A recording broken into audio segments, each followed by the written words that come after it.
Greetings and salutations, friends, and welcome back to yet more Warhammer 40k lore. Today we will be covering one of the chapters of the Codex Astartes, the Black Templars. One of the oldest and coolest of all of the Space Marine chapters, and living proof that even the Imperial Fists can be made awesome if you turn them into black-clad, spacefaring Templar knights. But the Black Templars are also so much more than merely handsome boys in black. They are also a very unique chapter. Indeed, the term chapter is not necessarily applicable to the Black Templars, because they do not recognize the organizational patterns of the Codex Astartes, since the Big Blue Book of Guilliman states that no chapter and no single formation of Space Marines outside of the most extreme of circumstances should contain more than 1,000 battle brothers, whereas the Black Templars, not giving a fig about all that nonsense, may field as many as 6,000 Space Marines. And even that, of course, is merely a guesstimate. There might be a lot more, there may be a lot less, because the Black Templars are also a Crusading chapter. And ever since leaving Holy Terror 10,000 years ago, they have continued their journey through the stars on an ever-ending quest to wipe out every last Xenos, mutant, heretic, and traitor in the galaxy. A most worthy and worthwhile goal that the Black Templars pursue with considerable vigor, although they have, sadly, so far been unsuccessful in exterminating all of the things that they find disagreeable. But certainly not for a lack of trying. There are very few amongst the God Emperor servants that are quite so zealous and direct in their persecution of all things vile and slimy in the galaxy as the Black Templars. But before we continue discussing their favorite pastime, the genocide of entire alien populations, we should probably talk about where the Black Templars hail from, how they were created, and why. Because after all, the Black Templars are quite the deviation from their original legion. The Templars used to be Imperial Fists, a fact often almost forgotten, simply because they have come to be such a unique, such a singular entity that it is very difficult to ever imagine them having worn the yellow of Rogal Dorn. And indeed, beyond a shared sense of mutual ancient history and the veneration of a common Primarch in Dorn, the two chapters have virtually nothing in common. They fight differently, they think differently, and in temperament they are the exact opposite of one another. Whereas the Imperial Fists are cold and calculating, the Black Templar are fervent murder-lust made manifest. And so, to try and figure out this rather massive divide, we have to head all the way back to before the creation of the Black Templars chapter, to the end of the Horus Heresy, when Guilliman presented his Codex Astartes to the Imperium and his remaining loyal brothers. Because this is the source of the divide, not just between the Imperial Fists and the Black Templars, but the very reason why the Black Templars exist in the first place. The Great Heresy, the civil war that tore the Imperium apart, was over with the defeat of Horus Lupercal above Holy Terror at the hands of the Emperor himself. But the war had raged for years at that point and cost the Imperium more dearly than anyone ever truly recognized. Not just in mere material costs, in the unimaginable loss of life and the incredible quantities of resources and riches devoured by the war, but also in the shattering of the Imperium's spirit and its unified purpose. The Imperial truth was dead. And therefore humanity's best weapon against the Chaos Gods was also destroyed along with it. And bereft of the direct leadership of the Emperor, the role of governing the Imperium now fell to the remaining loyal Primarchs who, Frankly, were not prepared for the task. The Primarchs, for all of their superhuman intellect and incredible capabilities, had been specifically designed by the Emperor in many ways to contradict and in others to fulfill one another. He intended for them to have weaknesses and strengths, to allow them to fulfill a wide variety of tasks both on the battlefield and in an administrative sense. This was an absolute necessity. It allowed the Imperium the flexibility to meet any threat that the galaxy could possibly produce. And considering the size of the galaxy, yes, it probably was a necessity.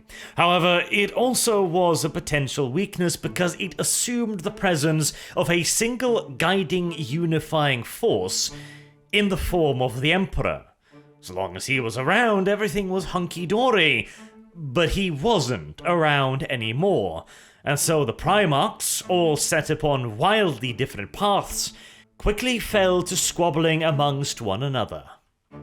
And the conflict most relevant to our current topic today is that between Rogal Dorn and Robert Guilliman.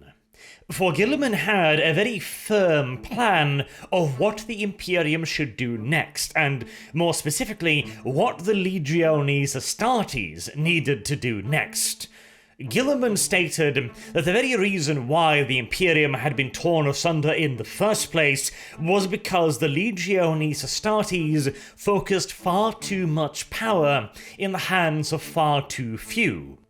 Guilliman posited that it was the betrayal of a measly 9 individuals that tore apart an imperium of trillions. And whilst this statement certainly does miss some of the subtleties of the Horus Heresy, it is, in broad strokes, correct. If these 9 individuals had not commanded the full might of legions, then the Horus Heresy would, at the very least, have been a much smaller conflict, and mayhaps it could have been avoided altogether.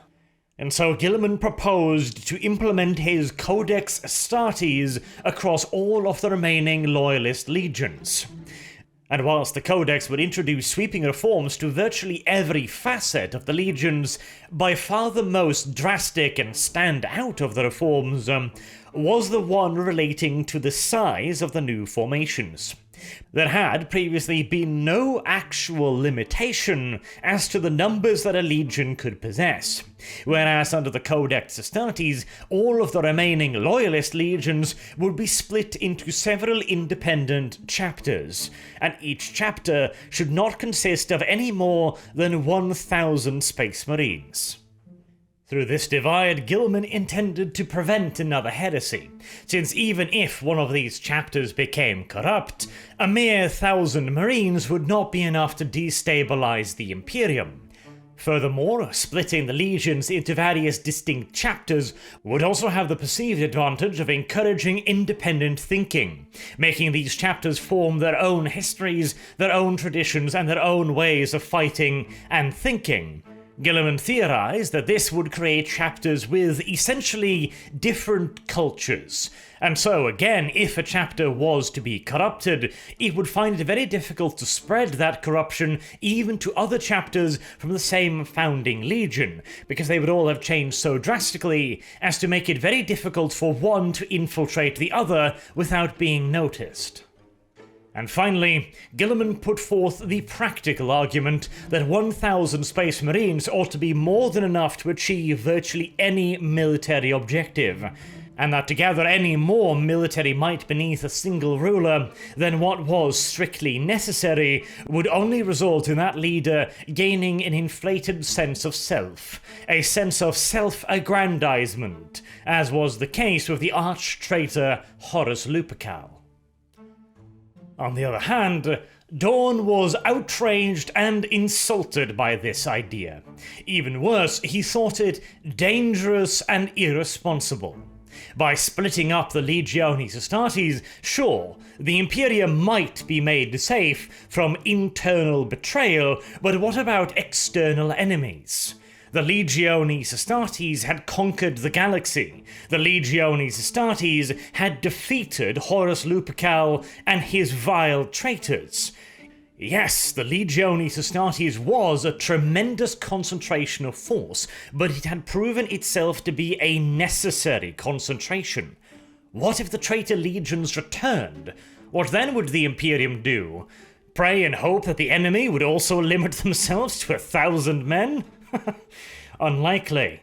And what if another enemy arose? What if the Imperium was called upon to deal with another Orc empire, the likes of the one that had been crushed on Ulanor? Or what if the galaxy threw up an entirely new surprise? Something from outside of the galaxy, mayhaps even.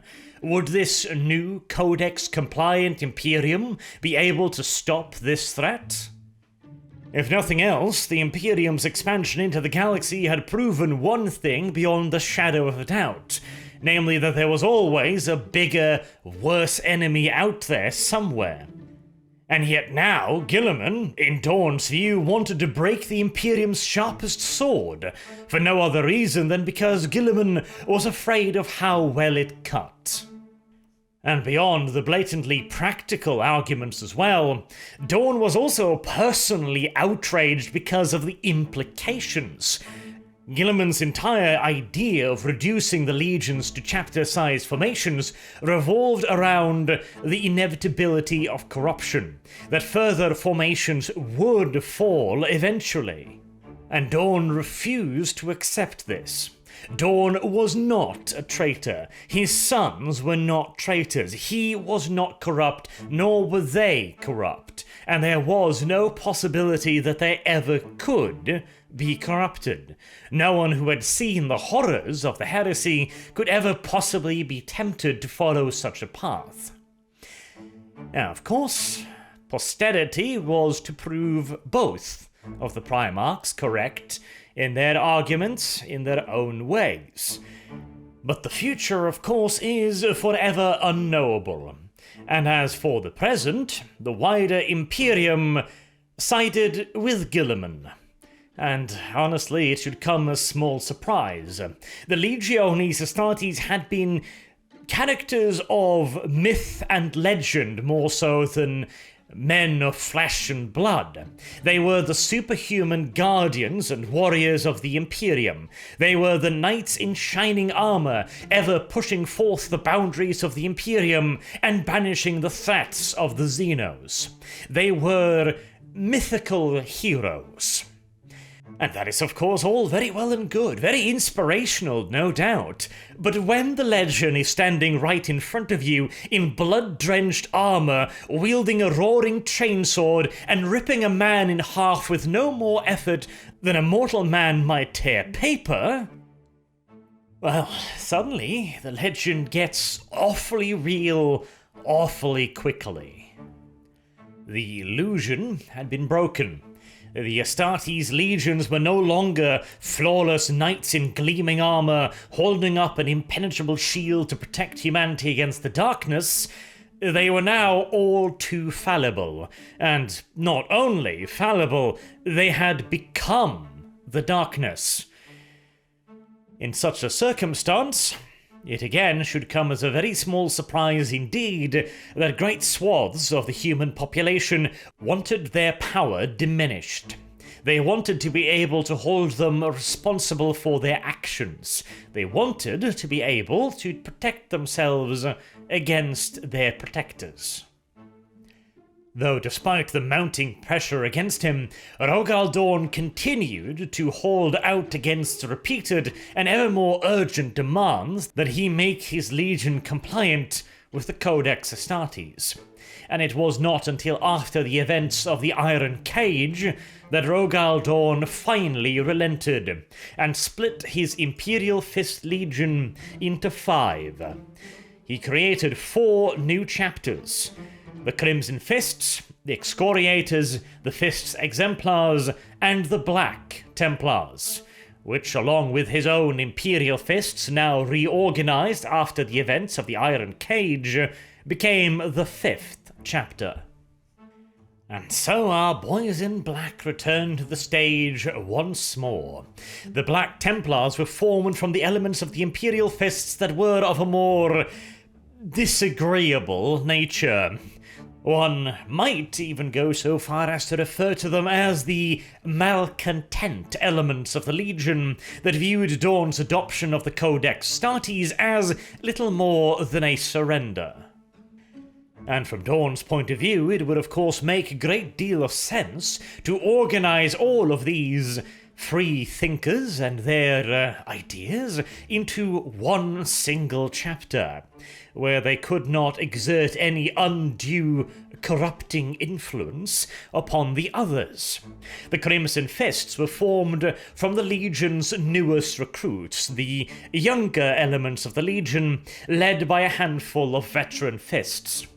The Excoriators were created to be Rogal Dorn's watchdogs near the Eyes of Terror, and were made up of the stoutest elements. And the Fist's Exemplars, as their name suggests, they were created from the members that Dorn most thought embodied the ideals of the Legion. Whilst the Black Templars, it would be disrespectful to refer to them as the problem children, but their choice of chapter master might solidify that reputation, although to the outside Imperium it must have seemed a baffling choice.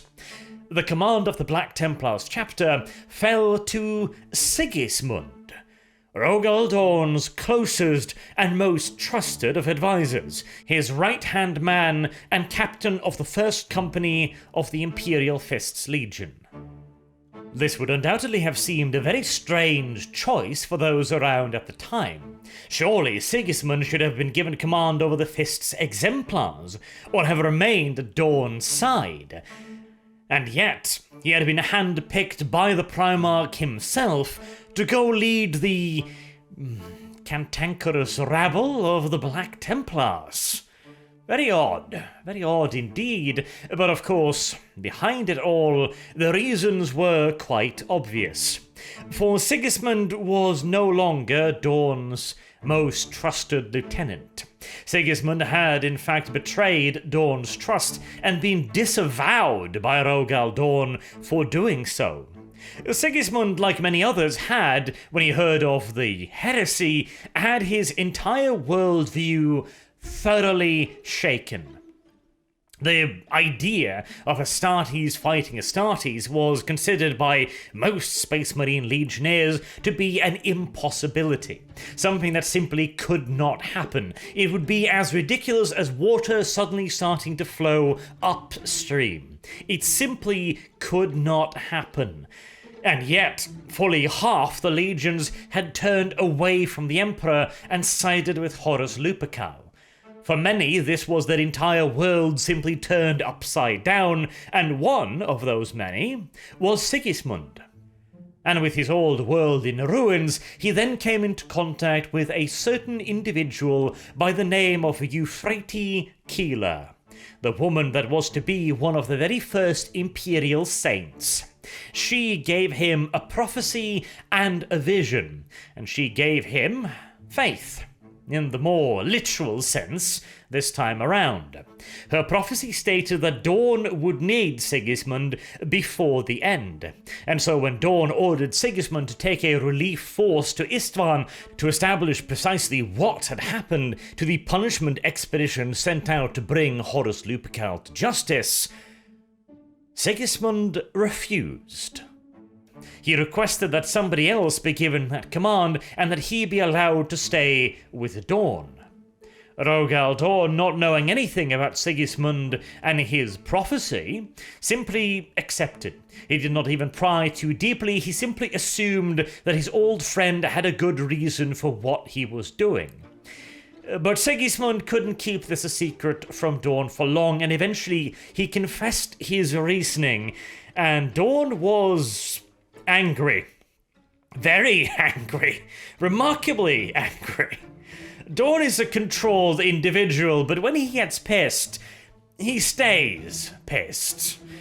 And so he disavowed Sigismund and said that he would no longer be one of his sons. He was no longer to be an imperial fist. He was de facto banished from the Legion, but he couldn't actually banish him, nor could he execute him. Sigismund was his right-hand man, and with Horus Lupercal bearing down on Terra, there was simply no way Rogal Dorn could afford to execute his advisor, just out of hand. And what else was he supposed to do? Was he to reveal Sigismund's misguided notions to the entire Legion? That would do more damage to the Imperial Fists than the heretics ever had. No. He had to allow him to remain in his position, although he would strip him of all real authority. And at the end of the heresy, Sigismund was given command of the Black Templars and ordered to go on a crusade, never to return to Terra again. But if we could ask Sigismund himself, I suspect that he probably would have a slightly different view of events. Because Sigismund really did believe in the vision shown to him by Euphrates. Sigismund was a true convert. He was one of the first faithful to the god emperor in his own way.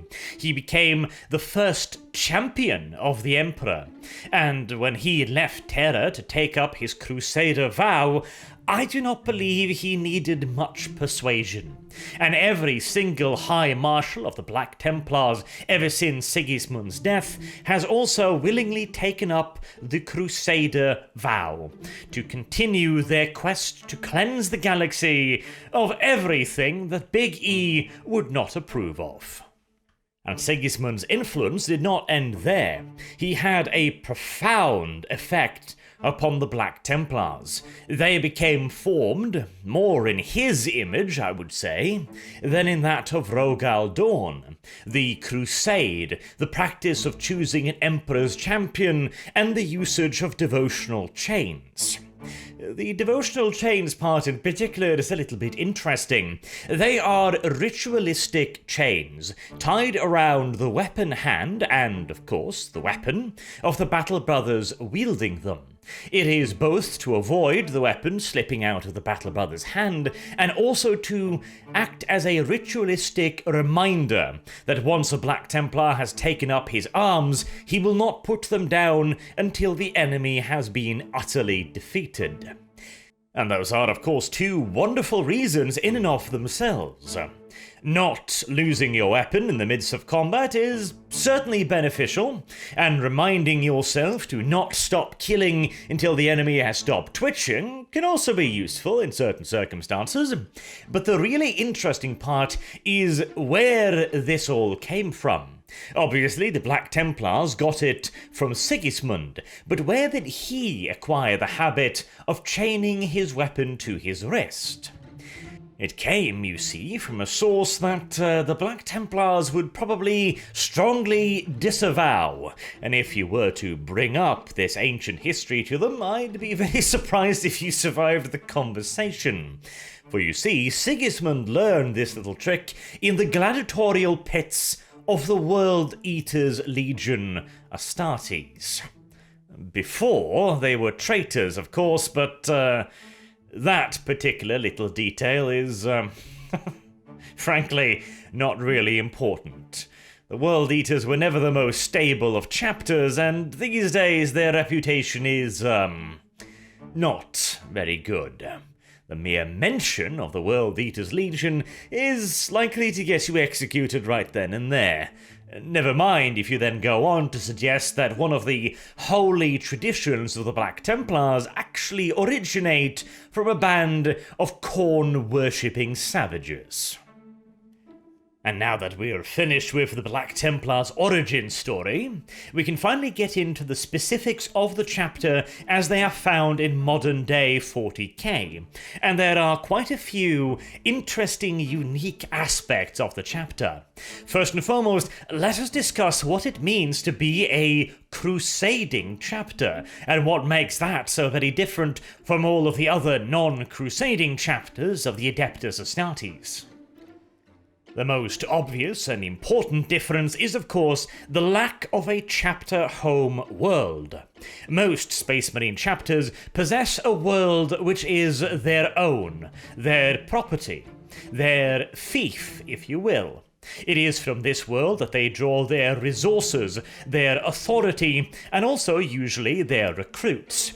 Although, in certain instances, certain chapters can have more than one recruiting world, and, occasionally, it is also possible for the chapter's home world to not be a recruitment world, instead simply being a seat of power and/or organization, and instead see the chapter recruit from more barbaric planets, since the finest stock for the Space Marines recruitment process usually comes from areas where the living is, harsh, to put it mildly. A chapter's homeworld and its various recruitment worlds can also be viewed as sort of patrol points, areas of reorganization and reinforcements from which the Astartes then extend their area of influence and control. You could, in a way, say that the chapter's homeworld, as well as the nearby sectors, is that chapter's quote-unquote responsibility. It is their primary theatre of operation.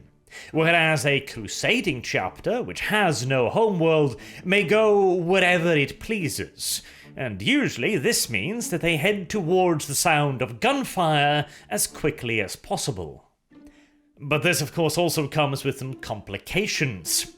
If the chapter is indeed heading towards the gunfire, then inevitably they will suffer casualties. Even the God Emperor's mighty Space Marines are not invulnerable after all. And if they do not possess a homeworld, from whence then do they gather the new recruits?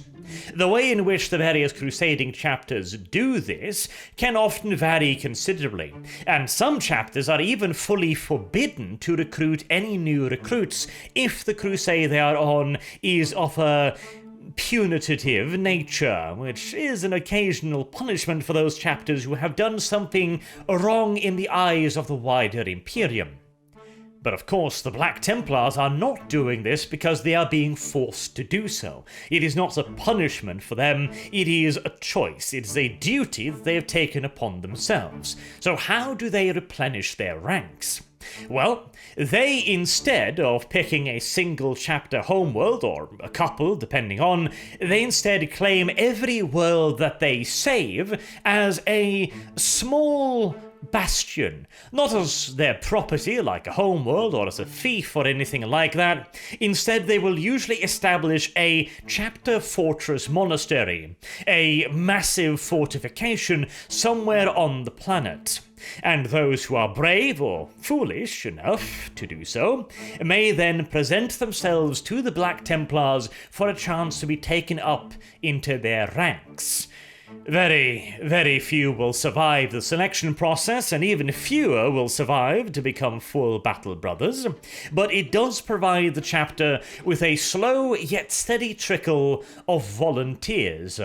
And since the Black Templars are more than happy to set up these bases on many, many, many, many different worlds, it is not only plausible, but eminently probable that the Black Templars are receiving far more recruits than they would ever need to merely replace their casualties.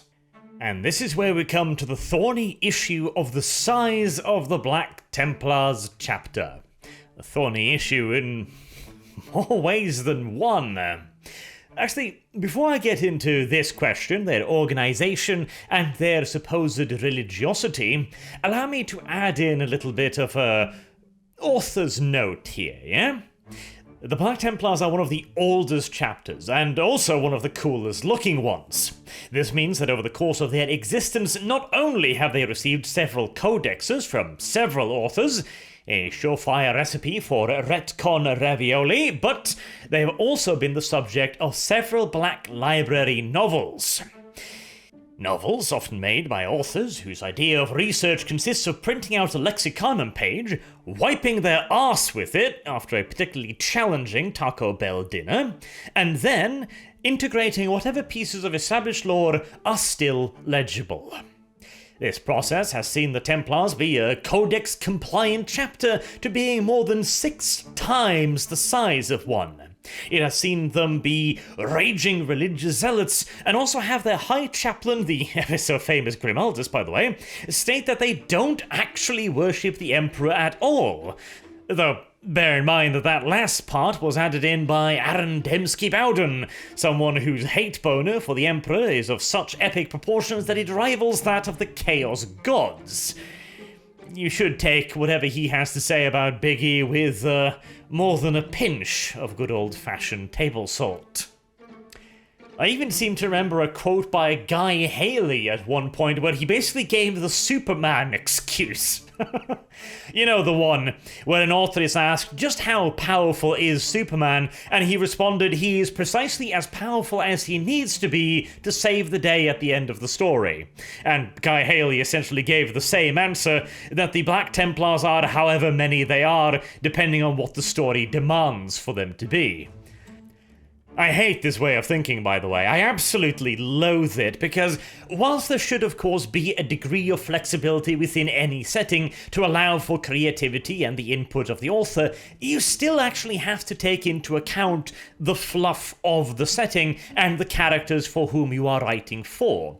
The Black Templars have been pretty well established as being non-codex compliant, and the briefest of looks in their general direction will tell you that they are quite religious in their nature. But anywho, that might be a rant for another time. So, the Black Templars' size. Again, we have a great deal of varying sources here, which is why I figured I'd make a mention of it, but the most reliable one seems to suggest that the Black Templars are organized in 3 major crusading forces. These are the primary hubs of Black Templars activity, and around which the other smaller expeditions are formed, gathered, and sent out on new missions. The command structure of the Black Templars is highly flexible, which we will get to in a moment, but these 3 primary crusades can then be split and rearranged into however many crusades as is necessary at the time. There is a mention, for example, of 14 crusading forces being operational at once during one of the more extreme periods of Black Templar activity. But to firm it up a little bit, let me put it like this. The 3 main fleets are their base of operations. This is where the primary command staff is located, and this is where most of the planning and coordination is done, their hub of command. Then, as necessary, these 3 main fleets will pursue their own objectives in the galaxy depending upon the current situation, be that the annihilation of some Xenos empire, the defeat of an Orc warg, or the hunting down of some vile traitors. And that's all well and good, of course, but then a sub-objective appears. A nearby Imperial world is under attack by Eldar raiders. And since the Black Templars have vowed to annihilate any and all Xenos presence within the galaxy, they can't very well just ignore that now, can they? So they will gather whatever information is available, and then make a decision. Right, the Xenos seem to number some 12,000, so we are going to dispatch 200 Battle Brothers aboard a strike cruiser and a couple of frigates for escort duty. Done deal. Off they go. Then another sub-objective appears. This time it's Orcs launching a full-scale invasion of an Imperial world. Rightio then, this one's going to be a bit tougher, but it doesn't require the diversion of the entire crusade, or it simply isn't possible to do so, and therefore we are going to dispatch a single battle barge along with some frigates for a total of, say, 500-600 Battle Brothers. And so the one crusade has split into 3 smaller crusades. And once these smaller crusades complete their objectives, they will return to their main fleet, be reorganized and then dispatched again on further missions. This allows the Black Templars a great deal of tactical flexibility, and in many occasions they will not dispatch as many as even 100 Battle Brothers. For example, a piracy patrol mission might see a few frigates be dispatched along with a couple dozen Space Marines aboard, or a major deployment against a rebelling Imperial world might see a strike cruiser with 50 Space Marines sent to quash the rebellious populace. And lastly, whenever a crusade returns back to its base of operations, a celebration is held, and a commemorative victory banner is created depicting the actions of the crusade, the destruction of an alien foe, for example. This usually incorporates some iconography of the enemy, a Tyrannid, a Tau, an Orc, etc., and it also usually carries the personal insignia of the Marshal and potentially also the Castellans involved in the crusade action. This commemorative banner then becomes partially the possession of whichever Marshal or Castellan carried out the action, and it is also displayed in the main crusade's primary flagship, and particularly noteworthy actions are displayed aboard the Eternal Crusade itself. The Black Templars' largest and most powerful flagship, an ancient Gloriana-class battleship. This ability to dispatch smaller and specialized crusading forces whenever and wherever needed gives the Black Templars chapter a near unrivaled level of tactical flexibility. This in return also, however, means the Black Templars probably suffer a fairly high rate of attrition. Again, not even Space Marines are invulnerable, and with the Black Templars being engaged in as many as 14 campaigns at once, that's a lot of fronts to be fighting on simultaneously, and so they would undoubtedly require a much greater supply of additional reinforcements than a regular chapter of the Adeptus Astartes, who has a fixed area of space to handle. It also means that it's going to be damn difficult to actually keep a track of all of those Marines and all of those casualties. It is said that only the High Marshal himself has at least a decent inkling as to precisely how many Black Templars exist at any given time, and occasionally, even if the Black Templars wish to be a Codex-compliant chapter, which they don't appear to want to be, but even if they wanted to, it'd be damn difficult to actually achieve. Okay, you send out your forces and you take 100 casualties, but you expected 200. Right, shit, now you've got 100 extra recruits. Whoopsie!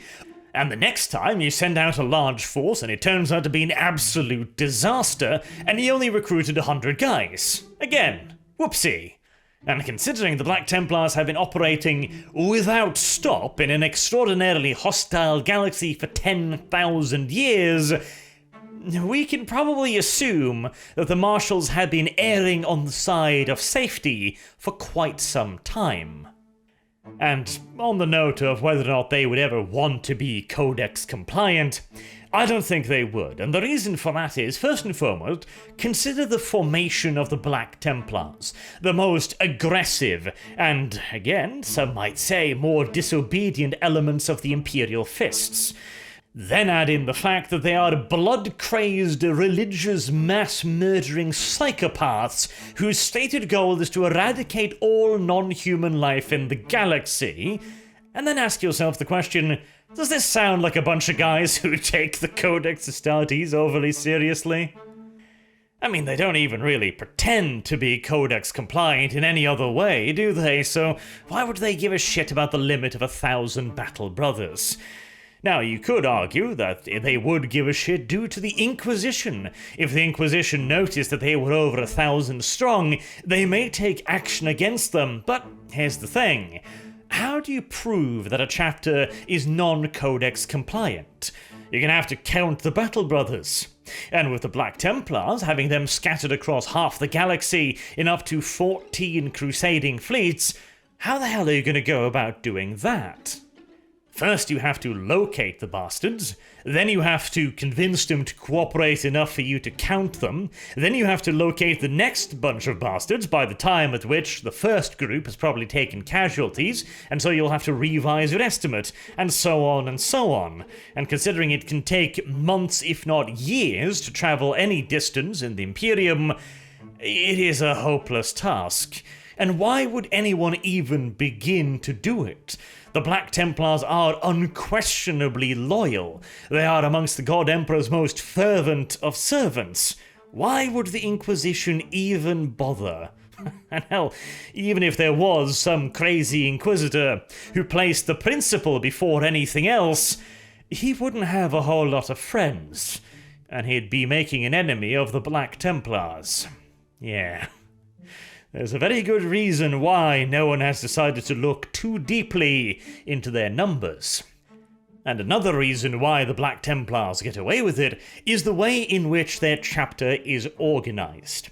Again, the Codex Astartes states that each chapter shall be subdivided into 10 companies, with one of them being a designated training and reserve company for the scout forces.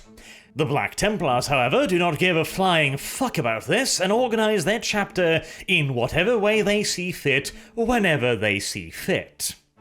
As I mentioned, the Black Templar command structure is remarkably flexible, and it is due to the changing responsibility of the various officers.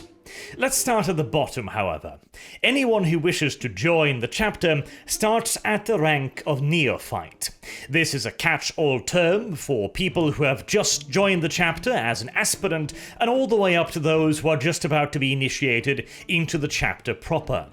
But the vast majority of these neophytes will never be found worthy. Most of them won't even survive basic training, much less their first few combat encounters. For you see, the Black Templars are of the opinion that their new neophytes will learn best in the heart of combat. They have a rather novel approach to the training of their FNGs, you see. Each initiate, an initiate being a full Astartes, takes on one or more neophytes, thusly forming a master-apprentice sort of relationship. It is the initiate's role to teach the neophyte everything he needs to know about the Black Templars, their history, their tradition, their way of behavior, and of course, the skills he will require on the battlefield. Everything from cleaning his weapons to the operation of them to the execution of advanced battlefield tactics. And additionally, the Black Templars are great fans of the idea of teaching by showing, and so the initiates are expected to accompany their master straight down into the fiercest fighting, where they will learn directly from the initiate. This undoubtedly produces a rather staggering rate of casualties, since normally neophytes are organized into scout companies and are kept out of the fiercest fighting so as to give them a chance to learn the ropes from a halfway safe distance, whilst also serving the chapter as infiltration and reconnaissance specialists. But clearly, the Black Templars have decided that such pussyfooting is beneath them. They are, after all, a crusading chapter. They don't have the time for such a soft touch. This would also undoubtedly be one of the excuses offered up by the Black Templars chapter if an Inquisitor was ever to be so silly as to come asking questions. Oh no, Inquisitor, we are but 1,000 Space Marines, for these other 5,000 are mere neophytes. They're not full battle brothers, they're merely scouts in training. We take an awful lot of casualties, you see, not sitting behind a desk, unlike some. And therefore we need a bountiful reserve upon which to draw. Of course, we would never think of initiating any more than 1,000 battle brothers at one time, and I bet you haven't counted us all, have you? So, off you fuck. Although, part of me suspects that, instead of even trying to make the excuse, the Inquisitor would simply just be led to the nearest airlock and then marked off as an unfortunate combat casualty in some nearby ongoing conflict. It is, after all, a damnably dangerous job, being an Imperial Inquisitor. Anywho, if by some miracle the neophyte survives his training process, then his skill and courage will eventually be recognized by his initiate master and one of the chaplains of the Black Templars chapter. He will then be elevated to the rank of initiate and made into a full battle brother and given his power armor. It is now the new initiate's responsibility to pick out another batch of neophytes and begin their training until they as well can be elevated to the rank of initiates. Furthermore, when made into a full-fledged battle brother, the initiate may also select a branch of service, or specialization perhaps would be more correct, whether it be an assault marine, heavy weapons, a biker, or if he wishes to become a tactical trooper.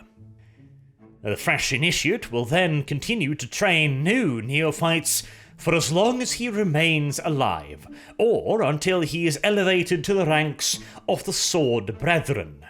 The Sword Brethren are the veteran troops of the Black Templars and are given special honours and privileges. They are exempt from the training of new neophytes, for example, and usually make up elite strike forces or even the personal bodyguards of castellans or marshals. Additionally, new castellans are always selected from amongst the Sword Brethren's ranks. But despite their status as veterans, it would be a mistake to compare them to the first company of other chapters, because they are again a strict organization. The first company of the Ultramarines are their veterans, their finest battle brothers. They are allowed to wear Terminator armor and form veteran squads. Now, the Sword Brethren fulfill much the same role in that they are the only ones allowed to don the ancient tactical dreadnought armor, and they are also used as veteran squads, but they are far more a local brotherhood rather than a first company. Again, we do not know their specific numbers, and they are usually formed around a specific officer, a castellan or a marshal, who elevates and selects his own sword brethrens or inherits them from his predecessors. Therefore, a group of sword brethren is usually a fairly small gathering of individuals, a dozen or perhaps a couple dozen at most, whereas the entire chapter, overall, there could be hundreds upon hundreds of these venerable battle brothers. Additionally, the Sword Brethren are one of the primary reasons why the command structure of the Black Templars is so flexible. For you see, each and every one of them is trained and ready to take up the duties of an Astartes captain. Normally, within a Codex-compliant chapter, a captain would have command of one of the companies, meaning 100 battle brothers. In the case of the Black Templars, however, the role of company captain is filled by a castellan, who is then the second highest ranking officer within a crusade, only superseded by the position of Marshal. And these two officers are the only things required to start another crusading force. A marshal to take overall command, and a castellan to be his second, along, usually, with a chaplain. This base-level command force can then be further expanded with the addition of more castellans. They can be raised either during the formation of the crusade, saying that the marshal appoints 4 castellans from amongst his sword brethren, or he can also elevate further brothers later on in the campaign. Say, for example, that he is required to carry out an armored assault upon a fortified enemy position, and one of his sword brethren is specialized in carrying out just such a task. He will then be elevated to the rank of the castellan for just long enough to carry out this mission, and upon reporting back to the Marshal of the successful conclusion of the mission, he then rejoins the ranks of the Sword Brethren. This gives the Black Templars again a fantastic level of tactical flexibility, where the Sword Brethren act not only as an elite strike force and personal bodyguard unit to the Marshal, but also as a sort of officer's staff, with various individuals with various specializations that can be raised up and demoted, although it's not really quite the correct word, as needed. And as the various sword brethren carry out their tasks, they also get to add to their personal heraldry, with each sword brethren having their own shield of arms. This usually incorporates elements of their training, of their initiate master, of their marshal, of the castellans they've served under, and so on, along with personal touches decided upon by the sword brethren himself. And eventually, over the course of his career, this becomes more and more elaborate as he is given more and more important positions. He may be given the honor of becoming a Marshal, or potentially even a High Marshal at some point. And along with his elevation, his coat of arms grows ever more elaborate and prestigious. This, officer's staff approach to the command structure explains why the Black Templars are so able and ready to split their forces into multiple smaller crusades. They have the tactical flexibility to raise up officers best suited for the task whenever needed, and they are also able to make sure that these officers stay at the forefront of combat, learning from combat experience and also from their fellow officers as they develop more and more in the way of experience and a sense of command. It would normally be quite the pain in the arse to change an established command and control structure, but if it is inherently fluid from the very beginning, with each sword brethren being a potential captain, with his own preferred command structure and staff that he can set into motion and organize swiftly, simply by selecting those members of the sword brethren that he prefers to work with, then an effective command structure could be constructed extraordinarily quickly. It also has the added benefit of redundancies. If the Castellan or even the Marshal should be killed in the heat of battle, far from an unlikely event, then the next guy in line can simply just step up and take over his responsibility, with minimal disruption to the command system. And considering the Black Templars' favoured way of war, that is probably a very good idea indeed. For you see, just like their founder Sigismund, the Black Templars prefer close-quarters combat over the cowardly application of overwhelming firepower. They prefer charging in a massive wave of power-armored warriors surrounded by neophytes, blasting with bolt pistols and swinging ginormous swords at the enemy. A very effective tactic. Now, you might think that simply rushing towards the enemy's guns couldn't possibly work, but when you are a massive superhuman power-armored warrior that can take a tank shell to the chest and still keep ticking, suddenly the good old-fashioned bum rush becomes a very proper tactic. But don't make the mistake of thinking of the Black Templars as nothing more than mindless berserkers.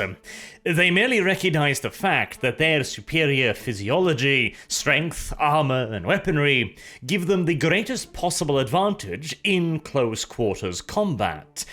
But if the situation calls for some different tactic, or if there is an approach that is more advantageous, the Black Templars will take it.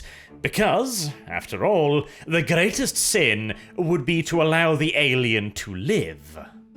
And to make sure that that doesn't happen, the Black Templars' crusades maintain vast and well-stocked armories, filled with all manners of specialist equipment. Rocket launchers, plasma cannons, melters, and of course armored vehicles aplenty.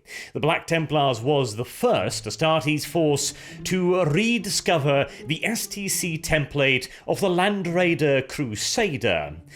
I'll give you precisely one guess as to who came up with that name.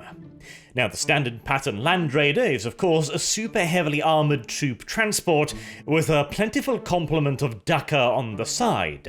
But whereas the regular Land Raider pattern carries a pair of twin-linked sponson-mounted las cannons, the Crusader ditches these in favour for a pair of Hurricane bolters. This gives the vehicle near unparalleled anti-infantry potential, and also, now that the massive power coils for the las cannons have been cleared out, opens up yet further space within the vehicle to carry an even larger complement of Space Marines. This allows the Black Templars to close upon even the most heavily defended enemy positions, protected by a continuous stream of high-explosive bolt shells, all the way up until the assault ramp clanks down and disgorge a full reinforced squad of Black Templars directly into the enemy's fortifications.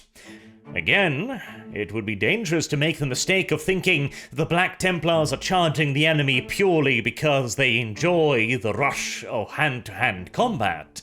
they are fully cognizant of the fact that they are simply just superior to practically any enemy in the galaxy, as long as they can get within sword's reach.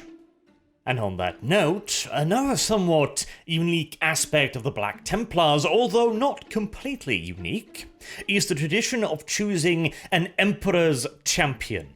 This was the title first carried by Sigismund all the way back during the Horus Heresy, although now, whilst the title is of course still used by the Black Templars, it also appears to have found a great deal of favour amongst other chapters as well, so the idea of an Emperor's Champion is no longer unique, it would appear, to the Black Templars. There is also quite a bit of canon conflict surrounding the role. Back in the day, the Emperor's Champion was selected on the eve of battle from amongst the brothers present. One of their numbers would receive a vision. He would then present himself to the lead chaplain, and he would be granted the privilege of wearing the armour of faith and carrying the black sword into battle. In turn, the Emperor's Champion made a mighty vow to go out onto the battlefield and seek out the mightiest of the enemy's leaders, and slay them one by one in single combat, like Sigismund did during the Siege of Terra.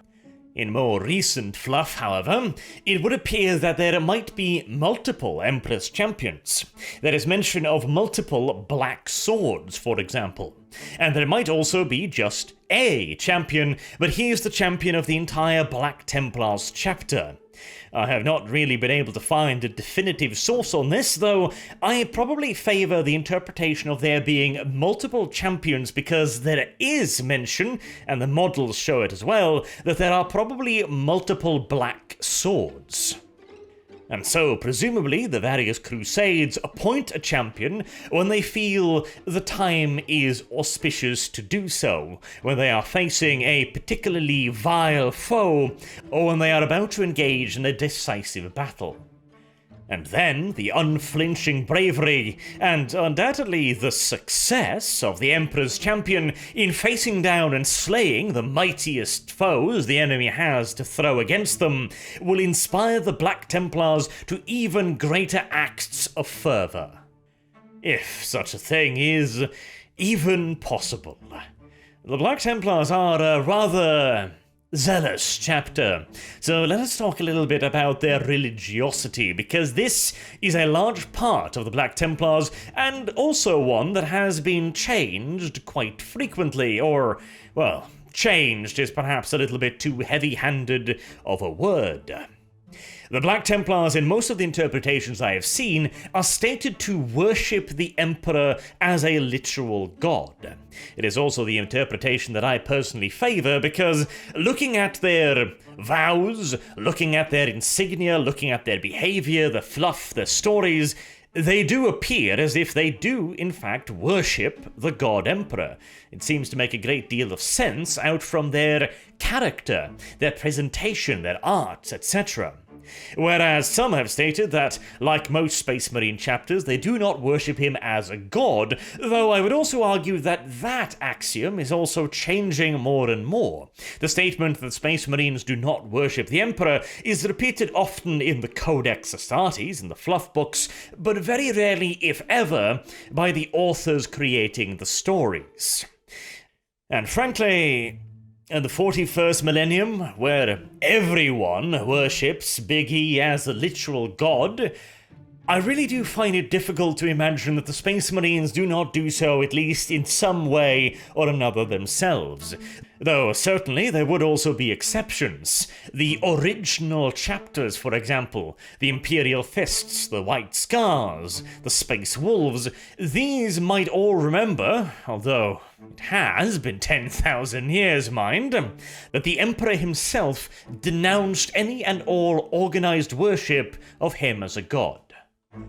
Though again, I would like to stress the fact that this was 10,000 years ago.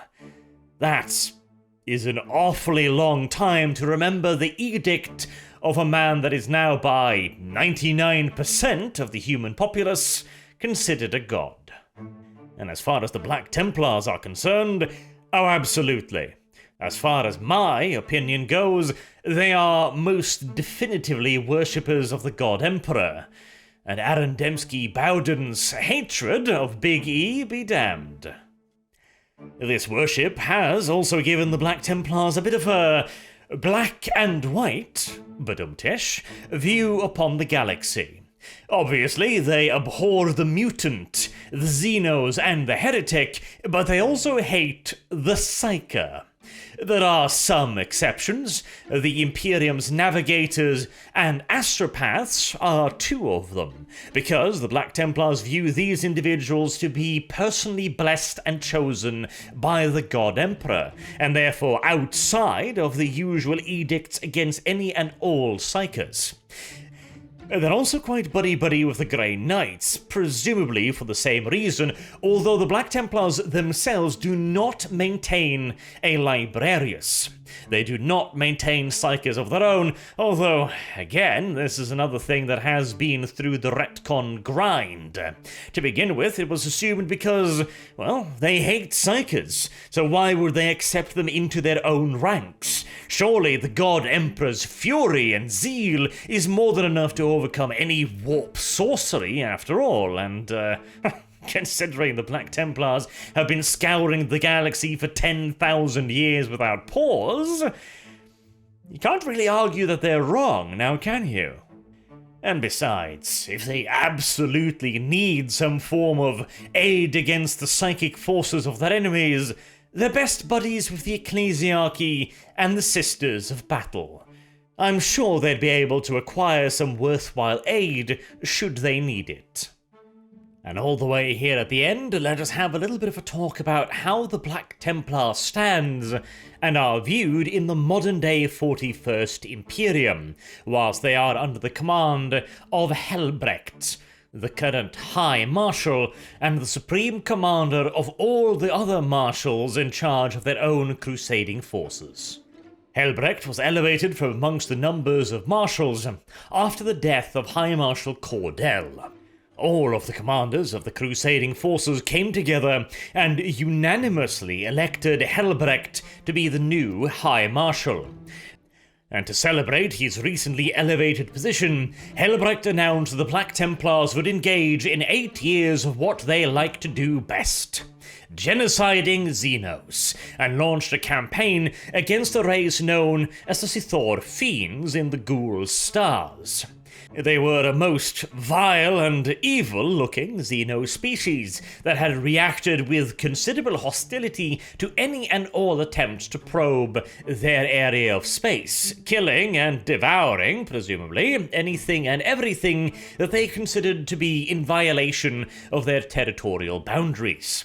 And they fought, most certainly, like their name suggests, like fiends.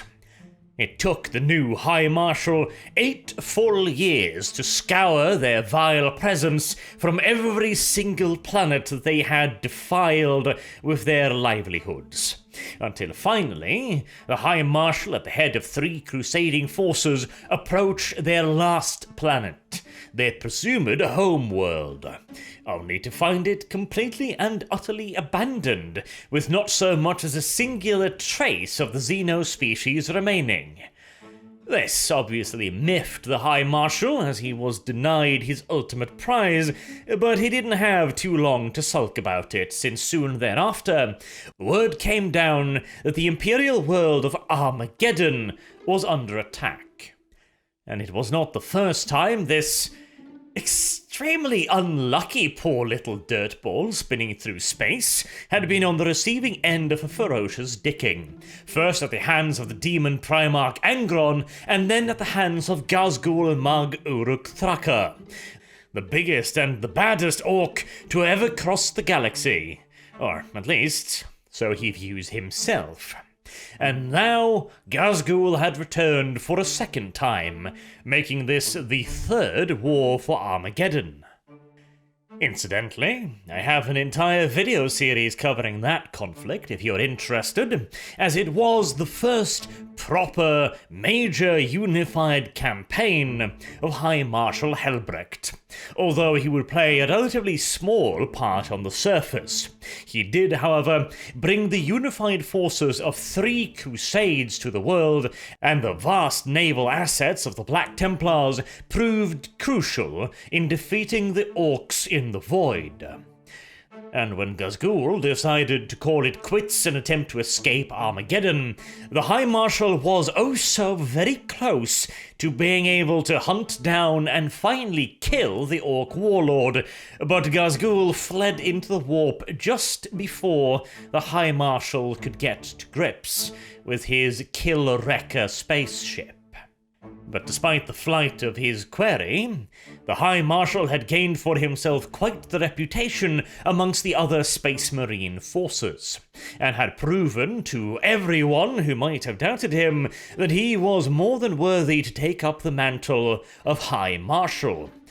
Though ironically, Helbrecht himself would actually come to doubt that very thing himself, after a defeat at the hands of Imhotep the Stormlord, one of the rulers of the ancient Necron dynasties, a race of mechanical skeleton monstrosities with hyper-advanced weaponry. The Black Templars had arrived to aid in the defense of a planet by the name of Schrödinger. It was under attack by the Necron forces under Imhotep, also known as the Stormlord.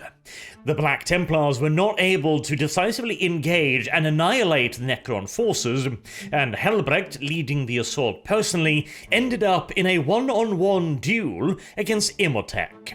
And that is a very unenviable position. A Necron Lord is no slouch in hand-to-hand, and he has several advantages over a human, even one as enhanced as a High Marshal of the Black Templars. Firstly, Imhotep can regenerate almost any wound done to him. Secondly, he never tires, and thirdly, his offensive weaponry is devastating. The Necron Lords have access to weaponry that can slice through even Astartes' power armor like butter. And slowly but surely, after an extended exchange of blows, High Marshal Helbrecht fell down exhausted. This also was after he'd been fighting his way through the mechanical hordes of the Stormlord. But instead of finishing him off, Imhotep instead severed Helbrecht's right arm, and stated that he would let him live, and that the arm was just so that Helbrecht would forever remember the sting of this defeat. The Black Templars, unsurprisingly, flew into a zealous rage and rallied towards their fallen High Marshal, recovering him and then subsequently retreating from the battlefield, leaving Imhotep and his Necrons in command of the planet. Helbrecht did not take this defeat well. He went on a 5-year-long self-imposed pensioned crusade to pay for his mistakes, and once it was done, he returned to the ancient chapter home of the Imperial Fists, the Phalanx, a gargantuan space-borne fortress of near unrivaled destructive power, where he sought the guidance of Primarch Rogel Dorn, or, at this point, what was left of him, a single hand.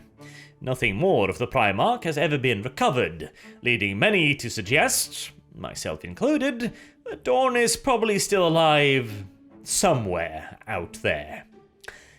Now, I shan't comment too much on the morbidity of a one-handed man seeking out the literal hand of another man for guidance, but it was successful. Helbrecht realized that the loss of a hand was a measly impediment and could even be seen as a sign, a challenge for him to overcome, rather than something to bring him down in defeat. And intent on revenge, he tracked down the Stormlord and managed to board his tomb ship, the Inevitable Conqueror. No small feat in and of itself, because tomb ships are remarkable remarkably overpowered. Helbrecht then fought his way through the interior, and once again came face to face with Imhotep.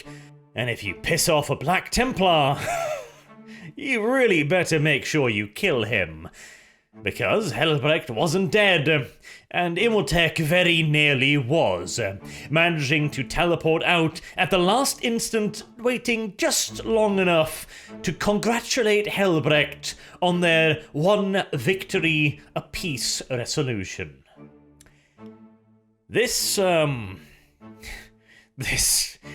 twisted Helbrecht's nipples something fierce, and well, as to what happened after that, the tomb ship, the inevitable conqueror, was destroyed. And some would have you believe that Helbrecht did it personally. One neck on brick at a time. I would think that perhaps to be a slightly overblown tale, but Helbrecht might just be angry enough to at least try. And so now, of course, he's chasing down Imhotep once again to finally settle the score properly. Helbrecht is these days a respected and venerated master of the Adeptus Astartes. The Black Templars are viewed with a hint of suspicion by some, the Inquisition amongst others, but they don't have enough to go on, and even if they did, I frankly doubt that anyone within the Inquisition would want to kick that particular hornet's nest, as no one would really benefit at all. There are also certain forces within the Imperium that are resentful of working alongside the Black Templars due to their somewhat, zealous views on purity and the psychic arts. Some chapters that value their librarius more than others, for example, will find very few friends amongst the Black Templars, though a fair few outcast chapters that find very few friends other places count the Black Templars as one of their closest allies. The Celestial Lions, for one, an unfortunate chapter that ended up on the wrong side of the Inquisition's beating stick. The Templars have a little bit of a relationship with them as well. The Inquisition might have their suspicion about the Black Templars, but the Templars hold no such suspicions towards the Inquisition. They fully recognize them as the cuntish bastards that they actually are, and are not particularly hesitant about letting them know. And to the wider Imperium, the Black Templars may be one of the most perfect manifestation of the Space Marine oath to forever protect the Imperium and destroy its enemies. Due to their crusading nature, they always seem to be right where they are needed. And since they don't take the Codex Astartes all too seriously, they are able to be wherever they are needed to be in enough numbers to make a difference. And at the end of the day, that is all the average citizen of the Imperium really cares about. That the God Emperor's avenging angels are there to protect them. And the Black Templars have made good on most of their oaths of protecting worlds. Ferried from planet to planet aboard their massive armada of strike cruisers, battle barges, and frigate escorts.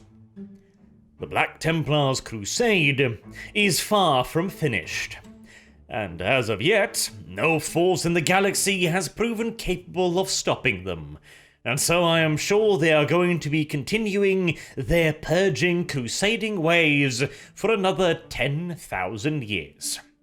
Until next time, I've been Arch, thank you all very much for watching, and I hope to see you all again soon. Until then, have a good day.